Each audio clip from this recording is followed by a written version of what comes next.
যাতে ন্যায় পায় সেইকাৰণে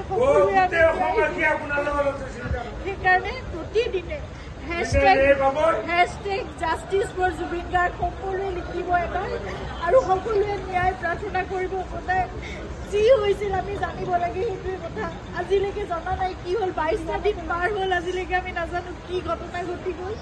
কিন্তু আপোনালোকে সকলোৱে লিখিব, আপোনালোকৰ ছ'চিয়েল মিডিয়া আছে, এখন যুদ্ধৰ আমাৰ সকলোৰে এখন হাতত প্লেটফৰ্ম আছে। সকলোৱে প্ৰাৰ্থনা কৰাৰ লগতে আপোনালোকে জাষ্টিছ বিচাৰিব লাগিব। সেইকাৰণে আমি খুব ধৈৰ্যৰে আমি অপেক্ষা কৰি আছোঁ, কিন্তু সেই ন্যায় আমি পাব লাগিব। সেইকাৰণে সেই যুঁজখনত আমি সদায় ব্ৰতী হৈ থাকিব লাগিব। আপোনালোকক প্ৰাৰ্থনা জনাইছোঁ, হেশটেগ জাষ্টিছ ফৰ জুবিন গাৰ্গ সদায় লিখিব, আপোনালোকে সদায় লিখিব, সদায় দাবী কৰিব, সদায় অনুৰোধ কৰিব, সদায় প্ৰাৰ্থনা কৰিব। কিন্তু আমি কোনো অশান্তি বিচৰা নাই, শান্তিপূৰ্ণভাৱে যাতে ন্যায় ব্যৱস্থাই আমাক সেইখিনি ন্যায় দিয়ে, সেয়ে প্ৰাৰ্থনা কৰিছোঁ।